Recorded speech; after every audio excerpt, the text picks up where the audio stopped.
Welcome to Glove Talk, your weekly news in boxing. If you enjoy this kind of content, make sure to hit the subscribe button. If you enjoy the video, make sure to hit the like button. With that said, let's get into the video. So we are going to be talking about Katie Taylor versus Delfine Persoon. I'm going to break down the fight a little bit, talk about my prediction, where I was right, where I was wrong, and then we're going to get into, the judges' scorecards and my thoughts on everything. So my prediction was that if it went to, I thought it was going to go to the judges' scorecards, and I thought Katie Taylor was going to win. That's how I had it. I said basically that if Delfine Persoon wins, it's going to be because she has a knockout and she knocks out Katie Taylor. Because I just didn't see, if it was close, the fight going to Delfine Persoon. It's an Eddie's back garden, guys. Right? I mean, this fight is in Eddie's back garden, and I 100%. Basically, you'd already give 2 rounds immediately to Katie Taylor right off the bat for just that alone. So now let's talk about the fight. And I want to play devil's advocate and kind of talk about both fighters and how I can see someone saying one girl won compared to the other one. Okay. So let's start with Delfine Persoon. Put the CompuBox over here. In terms of volume and landed punches, Delfine Persoon won. She won. She landed more shots than Katie Taylor. She absolutely did. There's no denying that. And the numbers say that if you go by those shots being scoring shots, technically Delfine Persoon would win. Depending on how you view Delfine Persoon's shots, and I would also say aggressiveness. Do you think she had effective aggression through this fight?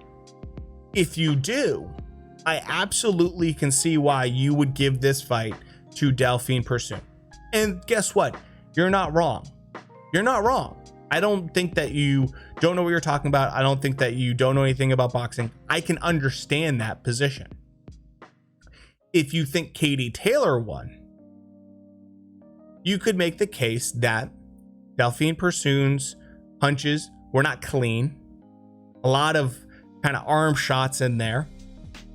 You could say that her aggression wasn't effective, especially the entire fight.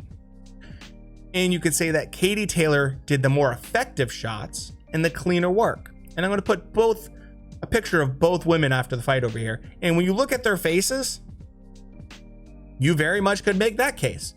I mean, look at Delfine Persoon's face and tell me that Katie Taylor didn't do the cleaner, more effective work in a sense.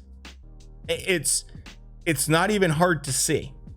Now, granted, Katie Taylor had a large bump on her head, which I think came from a headbutt. But regardless, I mean, it's a case to be made for Katie Taylor, if you feel that way.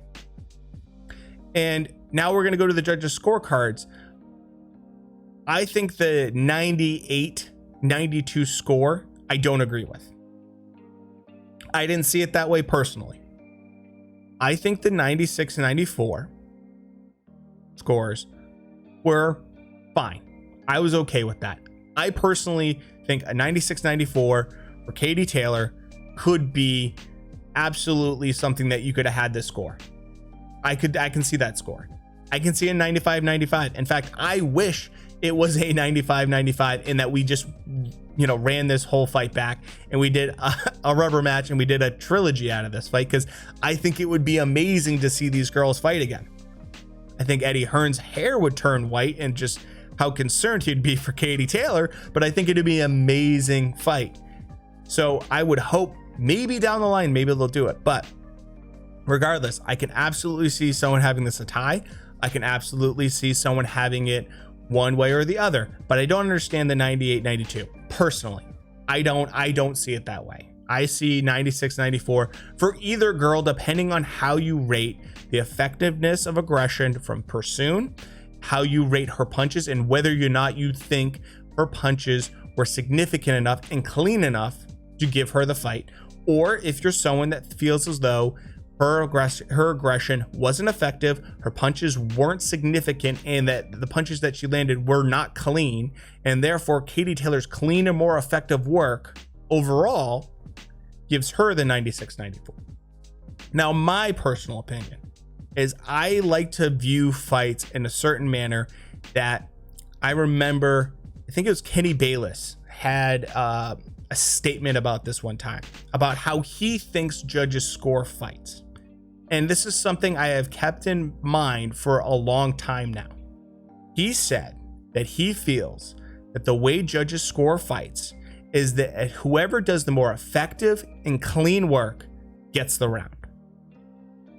If you want an example of this, I would say a good example of this, and you could say this is a good example or not. I mean, this is something it reminded me of, was the Canelo Triple G rematch. I'll put the CompuBox over here because if you go by volume, Triple G won that fight. And there are people that think Triple G won that fight. And I was absolutely able to see that because he did win in terms of volume and landed punches.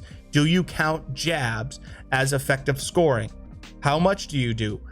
Do you think that, Canelo did the cleaner work and more aggressive work and the more effective work? I do. So therefore, I gave the fight to Canelo personally. So for me, I had Katie Taylor winning by just razor thin margin, but I had her winning. And that's why I think the 96-94 is a fine score in favor of Katie Taylor. Like I said, if you think Delfine Persoon won that fight, I don't judge you for that. And I don't think that, I see a lot of people getting very upset with each other online about this fight. I see people saying, if you think Delfine Persoon won, that you're dumb and that you don't know anything about boxing. And I see people saying it the other way, that it's a complete robbery. I don't agree with that. It's a complete robbery. And I don't think you're dumb if you think Delfine Persoon won that fight. I don't. I can make a case for either girl, and it's based on how you view the fight and how you feel as though Delfine Persoon's aggression is scored. Do you think that it's effective? Do you not think it's effective?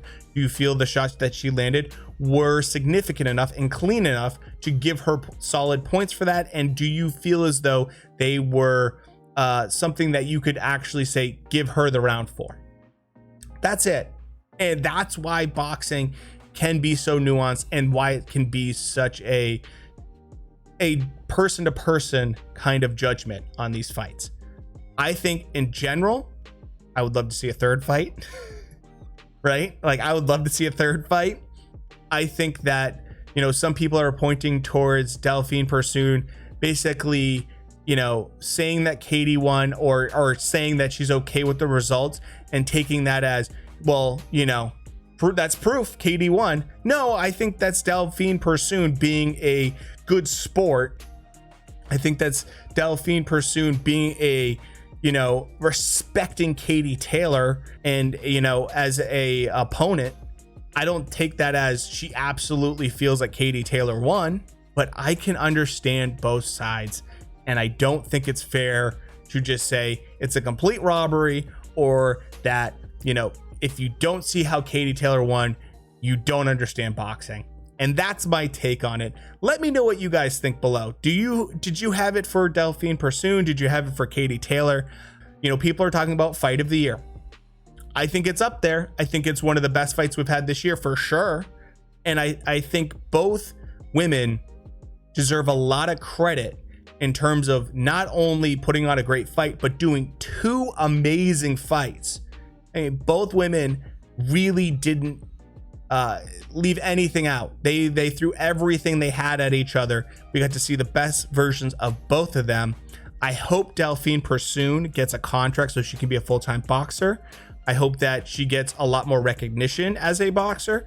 I hope Katie Taylor, helped cement her legacy a little bit more. And I hope that if I'm her, I'd never fight Delfine Persoon again, because that girl can just throw for days and has unbelievable stamina. And with that said, thanks for stopping by. Hopefully you enjoyed the video, and I'll talk to you guys later.